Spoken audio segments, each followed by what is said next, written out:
Bonjour, la 64e vidéo de mon programme pour l'élection présidentielle montre que la nationalisation de la grande distribution et des centrales d'achat va aider à changer de mode alimentaire. Nous ne devons plus considérer les biens de première nécessité comme de simples marchandises. Les biens alimentaires de première nécessité, particulièrement les fruits et légumes, la viande et le poisson, les céréales et le pain, sont à considérer comme de première nécessité. Leur accès à tous les citoyens doit relever d'une mission de service public. Pour les catégories les plus pauvres de la population, qu'il s'agisse de jeunes, de personnes âgées, de chômeurs, de handicapés, certains de ces biens alimentaires doivent être gratuits ou accessibles à des prix réduits. Un tel dispositif ne peut être que transitoire, bien sûr, moins d'une dizaine d'années, le temps de mettre en place le droit opposable à l'emploi que je propose, il y a des vidéos sur le sujet, et de bénéficier des premiers effets positifs des politiques de démondialisation, comme la sortie de l'euro, de l'Union européenne, de l'Organisation mondiale du commerce, afin d'éradiquer totalement la pauvreté. Il s'agira de prestations sociales en nature, dont le montant sera défini selon le quotient familial. Les bénéficiaires auront une carte de paiement banalisée, ressemblant à une carte habituelle, créditée chaque mois des montants auxquels ils ont droit. En passant aux caisses des supermarchés, des commerçants, la carte sera débitée pour les produits figurant sur une liste autorisée. Ces cartes pourront être utilisées aussi dans les petits commerces avec une réduction de prix à définir, sans impact pour les petits commerçants. Le coût sera pris en charge par l'État et les entreprises de la grande distribution qui auront été nationalisées selon une clé de répartition à préciser. Une telle politique sociale permettra aux personnes concernées d'accéder aux biens de première nécessité. Le passage à la caisse grâce à la carte de paiement banalisée se fera en toute discrétion, évitant de dévoiler aux yeux de tous la situation financière de ces personnes.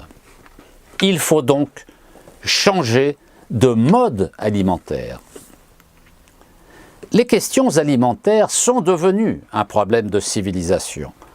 Le modèle qui consiste à surproduire pour surconsommer en comprimant au maximum les prix de production afin d'augmenter la marge du distributeur tout en surexploitant les salariés du secteur n'est pas viable. Il écrase le petit fournisseur, strangule le salarié du secteur, méprise le consommateur. Et tout cela dans un seul but: consolider les bénéfices d'enseignes qui croulent déjà sous les profits. Les gouvernements de droite comme de gauche ont toujours refusé jusqu'à présent de réglementer efficacement les pratiques commerciales abusives et déloyales. La grande distribution dicte sa loi au pouvoir public. Ce consumérisme à outrance acclimate la population à la malbouffe industrielle dans les mœurs alimentaires. C'est bien cela qu'il faut changer, grâce à la nationalisation. Une réflexion publique devra s'engager sur la définition d'une nouvelle politique de gondole. Autrement dit, quels produits alimentaires proposer à la population en termes de diversité d'origine, de qualité, de traçabilité. Une priorité sera d'aider les petits producteurs locaux, sans coût supplémentaire, à accéder aux gondoles dans des espaces spécialement réservés aux produits régionaux, indiquant leur origine paysanne. Seule la nationalisation peut impulser un tel mouvement d'intérêt général, tellement opposé à la cupidité des dirigeants de cette industrie. Avec le contrôle des prix, la grande distribution nationalisée sera l'allié des petits consommateurs et des petits producteurs. Malgré les prix de plus en plus bas imposés aux fournisseurs, les prix, globalement, n'ont jamais vraiment baissé pour les consommateurs. La grande distribution utilise sa position de force pour contraindre les petits producteurs d'un côté et de l'autre racketter les consommateurs. Entre 2010 et 2011, par exemple, d'après une étude du magazine Que Choisir, les prix ont augmenté de 6,8% en moyenne. Parmi les produits ayant le plus augmenté, on peut citer la viande, surtout la viande de bovine d'ailleurs, mais aussi le café, l'huile, les produits laitiers, les céréales, les biscuits, les boissons aux fruits et les sodas. Avec parfois des hausses à 2 chiffres, plus 23% pour certaines marques de café, plus 15% pour de l'huile de tournesol ou de colza, plus 12% pour certains desserts lactés ou des pâtes à tartiner aux noisettes. D'une étude à l'autre, d'ailleurs, la courbe est identique. L'Observatoire des prix de l'association Famille Rurale montre une hausse du panier moyen des ménages de 4,4% en 2011 contre 0,19% en 2010. Depuis 2006, date de la création de ces études annuelles, jamais le panier moyen des consommateurs n'avait coûté aussi cher. Les salaires ne suivent pas. Depuis 2008, la hausse des prix des matières premières a servi d'explication à la hausse des prix. Mais lorsque ces prix baissent, comme en 2015-2016, les prix de la distribution ne bougent pas, ils ne baissent pas. Ces baisses n'ont pas été répercutées dans les rayons des supermarchés. Entre septembre 2007 et septembre 2009, le prix payé aux producteurs de lait a chuté de 7%. Or, dans le même temps, le prix d'une brique de lait de grande marque a augmenté de 5% et celle d'une marque distributeur de 11%. Montrait une autre étude de Que Choisir. Les prix dans les rayons n'ont rien à voir avec les coûts réels de production, de transport et même avec les prix des matières premières. Les prix sont tout simplement décidés par la grande distribution elle-même, en fonction de ses capacités à faire payer les fournisseurs et les consommateurs. Les prix changent pratiquement chaque jour dans les rayons. Les grandes surfaces emploient des enquêteurs qui sillonnent la région proche, dite de chalandise, pour vérifier les prix chez les concurrents. C'est en fonction de ces observations que certains prix sont déterminés, ou en fonction des prix des grandes marques. Les promotions servent aussi à changer les prix, mais parfois à la hausse, contrairement à ce que l'on pourrait croire. Alors l'emballage se transforme, par exemple, et les prix varient. Parfois, quand les prix des produits baissent, on peut se rendre compte que les quantités dans les paquets ont diminué aussi. Autrement dit, en réalité, les prix ont augmenté. La hausse des prix sert bien sûr à augmenter les profits des groupes capitalistes de l'agroalimentaire et de la grande distribution. Les enseignes de la grande distribution ont profité de la possibilité qui leur était offerte de baisser les prix de certains produits relativement au petit commerce pour attirer une clientèle et imposer leur présence dans la vie quotidienne de chacun. Leur taille leur a permis d'éliminer certains intermédiaires, de rationaliser, bien sûr, selon la rationalité du profit, rationaliser les circuits économiques de la production à la distribution. La concentration des groupes a favorisé leur position dominante. Au lieu de faire baisser les prix et de faire profiter toute la société des économies de travail réalisées, la grande distribution a augmenté ses profits en écrasant les petits producteurs en amont et en essorant les consommateurs en aval. Bien entendu, tous les fournisseurs ne sont pas égaux dans les négociations. Il en va dans ce domaine comme dans le reste de la société capitaliste. Les plus gros font la loi et les plus petits doivent se soumettre. Les grandes marques comme Coca-Cola, Danone, Pampers, Nutella fournissent des produits phares dont les hypermarchés ne peuvent pas se passer. Ces fournisseurs, peu nombreux mais gigantesques, peuvent imposer leurs prix aux enseignes dans une certaine mesure. En revanche, les 80% restants, les petits, eux, ont un besoin vital de cet accès aux grandes surfaces. Ils doivent alors en passer par les 4 volontés de la grande distribution, qui leur fait payer les rabais accordés aux grandes marques. Avec la nationalisation, les prix seront fixes mais révisés régulièrement. Ils seront déterminés non plus par un rapport de force inégal entre les centrales d'achat et les producteurs, notamment les petits et moyens, mais à la suite d'une concertation publique entre les producteurs, les associations de consommateurs, les élus locaux, les salariés du secteur, les entreprises nationales de la grande distribution et les représentants de la nation.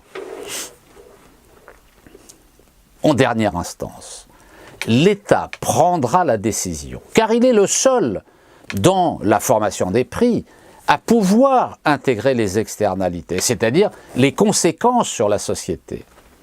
Il faut donc réduire le pouvoir de la grande distribution grâce à la nationalisation. En 50 ans, la grande distribution s'est imposée comme l'acteur majeur du commerce et de la distribution des biens de consommation au niveau mondial. Les parts de marché de la grande distribution en constante progression, liées à une très forte concentration, ont entraîné des changements décisifs dans l'organisation du commerce mondial de biens alimentaires et non alimentaires. L'apparition du hard discount a accéléré la concurrence et les tendances à l'œuvre. La grande distribution joue un rôle considérable dans les relations et les échanges commerciaux mondiaux. Ces pratiques d'achat ont des répercussions économiques, environnementales et sociales sur les fournisseurs et sur l'ensemble des chaînes d'approvisionnement.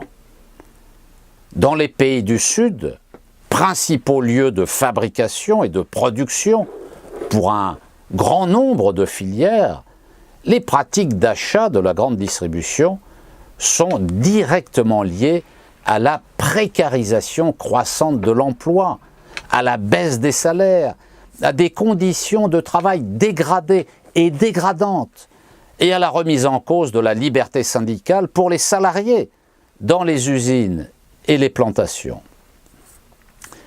Il faut produire et acheter français, encourager une politique de substitution aux importations.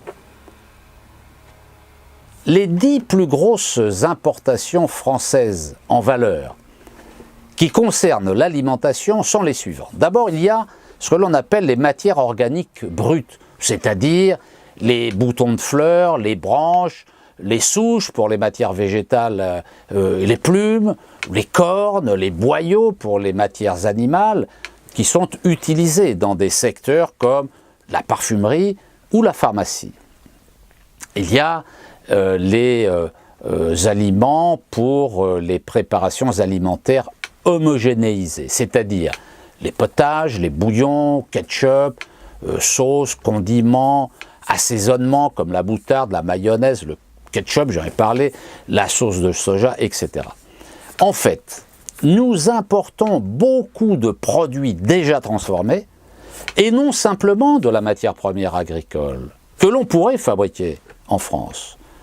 On compte aussi parmi les importations du sel, des épices, poivre, piment, gingembre, c'est un peu normal ça, des plantes aromatiques comme le romarin, le laurier, le thym, mais on peut les produire chez nous, le vinaigre aussi, les poudres à lever préparées comme la levure de boulanger, les préparations pour dessert, les soupes, les potages, les bouillons, les ingrédients divers pour la cuisine, etc., les aliments homogénéisés pour nourrissons et préparations diététiques. Il y a également dans nos importations les produits cacaotés. C'est logique, on ne produit pas de chocolat en France, c'est-à-dire les poudres de cacao sucré, le chocolat et les autres préparations alimentaires contenant du cacao, ainsi que les confiseries contenant une proportion quelconque de cacao. Le chocolat blanc est exclu. Bon, pourquoi? On trouve aussi les pâtisseries, les cigarettes, les boissons alcoolisées distillées, les tourteaux de soja, c'est-à-dire les résidus solides obtenus après extraction de l'huile des graines, le fromage au lait de vache entier, la viande, les bovins désossés, le café torréfié. Par ailleurs, en 2014, 30% de la viande de volaille consommée en France était importée, soit 525 000 tonnes. Les importations concernent en grande partie la restauration hors domicile. Lorsque l'on va par exemple au rayon boucherie des grandes surfaces et que l'on cherche l'origine des viandes sur les étiquettes, la part des produits en provenance de l'étranger ne cesse de croître. Les tarifs proposés interdisent à l'élevage français de faire face. La viande française vient du plus bas de gamme, payée à des prix tellement bas que les éleveurs vendent à perte. Un éleveur ne peut accepter de vendre sa viande 3,98 € le kilo et de la retrouver à 14,50 € dans les grandes surfaces. Eh bien, nous pouvons produire en France ou reproduire la plupart de ces importations. Cela fera baisser notre dette commerciale et créera des emplois en France. Il faut également renouer des liens de confiance avec les fournisseurs. Les revenus des distributeurs sont composés de marges avant et arrière. La marge avant est la différence entre le prix net sur facture, qui est défini dans les conditions générales de vente, et le prix de vente au consommateur. Quant aux marges arrière, il y en a deux types. D'abord, les ristournes et les remises accordées par le fournisseur conditionnellement à des objectifs à atteindre. Et puis il y a les services de coopération commerciale, comme on les appelle, liés à la vente des produits.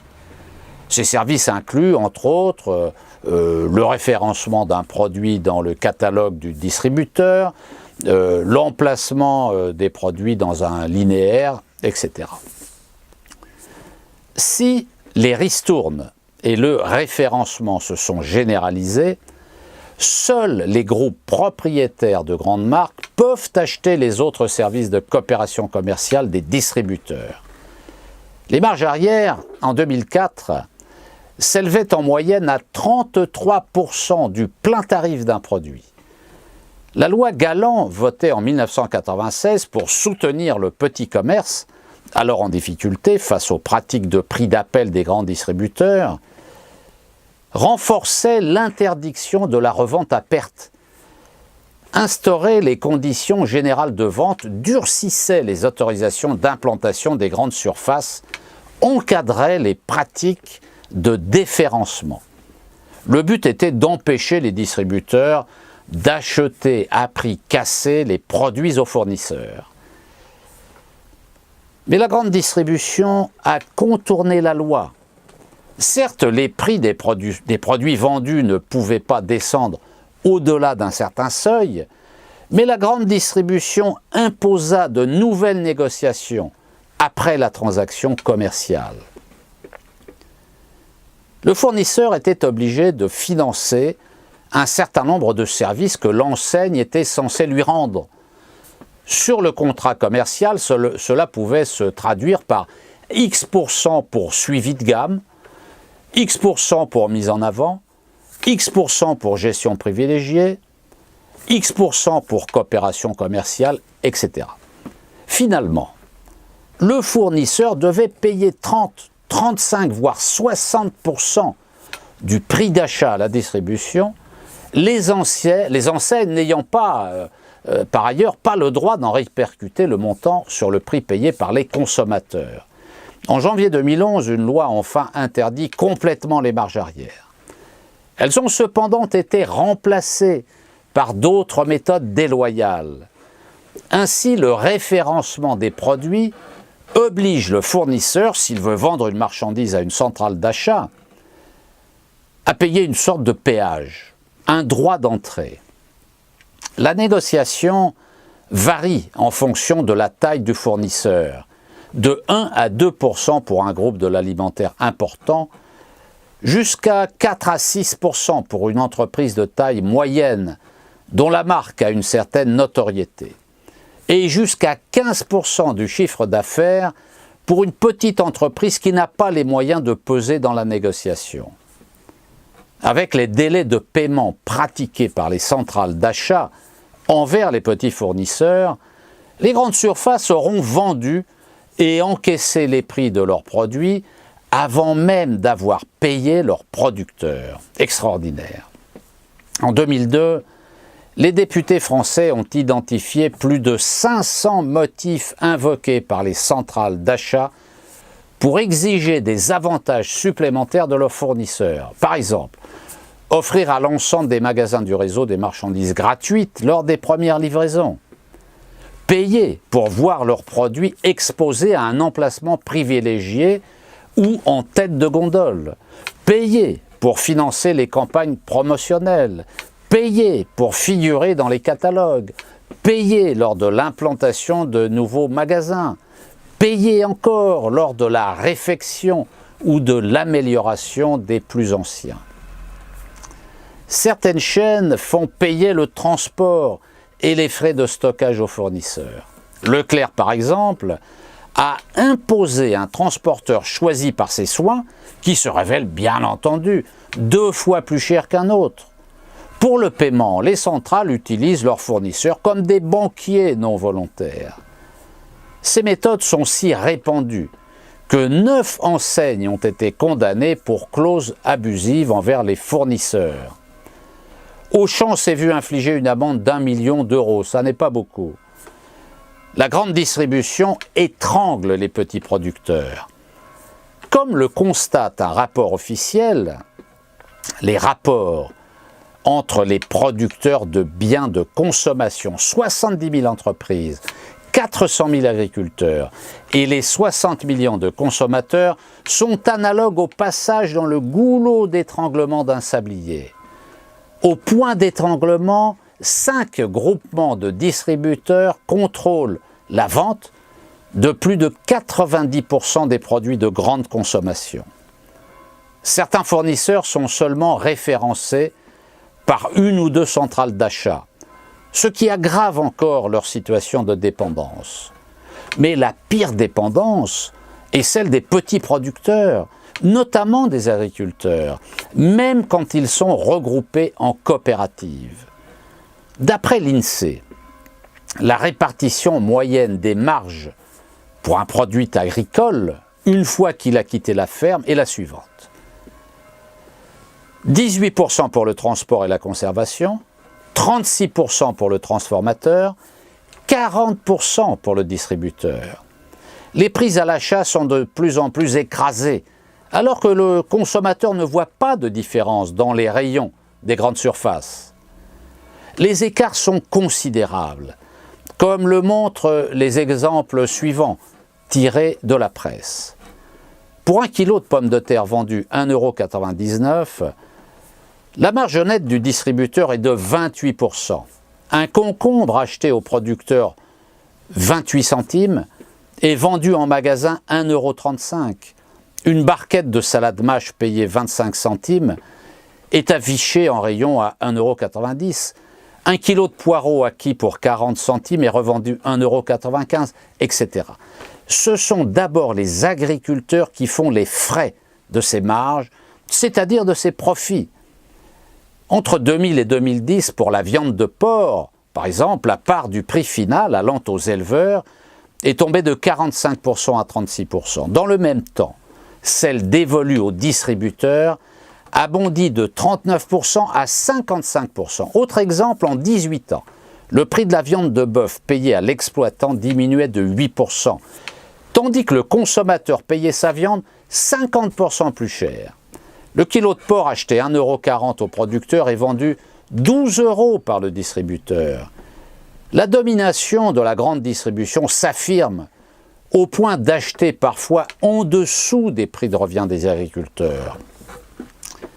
En 2011, les grandes surfaces proposaient par exemple 15 centimes par pied de salade, soit la moitié du coût de production. A contrario, l'évolution des prix des produits laitiers est éloquente. Alors que sur le lait UHT, le beurre et la plaquette d'emmental, la marge brute de la grande distribution a doublé en 10 ans, Ce n'est pas le cas pour d'autres produits comme le yaourt. Les groupes comme Danone ou Lactalis pèsent plus lourd dans leur rapport de force face à la grande distribution que les petits producteurs laitiers. En 2011, un rapport officiel a fait le point sur l'évolution des prix et des marges au cours des 10 dernières années. Le bilan était éloquent. Les marges des chaînes commerciales sont exorbitantes et ne cessent de croître pour atteindre entre 30 et 50% des prix à la consommation. Certaines enseignes ont été sanctionnées pour avoir obligé leurs fournisseurs à leur verser indûment des ristournes de fin d'année. En outre, elles demandaient à ces mêmes fournisseurs de verser ces acomptes avant même le paiement des marchandises. Alors que ces pratiques sont régulièrement dénoncées et parfois même condamnées, comment expliquer leur persistance? Elle est due à la position stratégique des distributeurs, de la grande distribution. Des périphéries jusqu'au centre-ville, le maillage des territoires fait de la grande distribution l'interlocuteur privilégié quotidien des consommateurs français. La grande distribution nationalisée permettra d'appliquer rigoureusement la loi qui fait obligation à l'enseigne de ne pas profiter de son pouvoir de négociation pour mettre à la charge de ses partenaires des obligations déséquilibrées en sa faveur. Des contrats durables devront être signés entre les parties. Enfin, il y a un domaine particulièrement rentable pour les grandes enseignes, c'est ce que l'on appelle les marques des distributeurs, les MDD, marques des distributeurs. En général, les produits des distributeurs sont moins chers, chaque client le sait. Mais ce qu'il sait moins, c'est qu'elles rapportent davantage en réalité, car la grande distribution les fait produire à moindre coût. Ce sont 80 à 90% des MDD, marques des distributeurs, qui sont produits par de petites entreprises, à qui la grande distribution impose ses produits, ses prix, ses exigences commerciales. Par exemple, pour un poulet de louée d'1 kg à 7,60 €, la marge nette pour le distributeur est de 99 centimes, soit 13%. Tandis que pour un poulet MDD du même poids à 6,25 €, la marge nette pour le distributeur est de 94 centimes, soit 15%. Une étude de l'Observatoire des prix explique que ces dernières années, les grandes marques ont moins augmenté que les marques de distributeurs. Pendant que les paniers de grandes marques connaissaient une hausse de 2,65%, les prix des MDD grimpaient de 4,14% et celui des premiers prix de 8,12%. Grâce à la nationalisation de la grande distribution et des centrales d'achat, sans éliminer d'ailleurs les MDD et les premiers prix, les tarifs seront validés par l'État après contrôle des marges.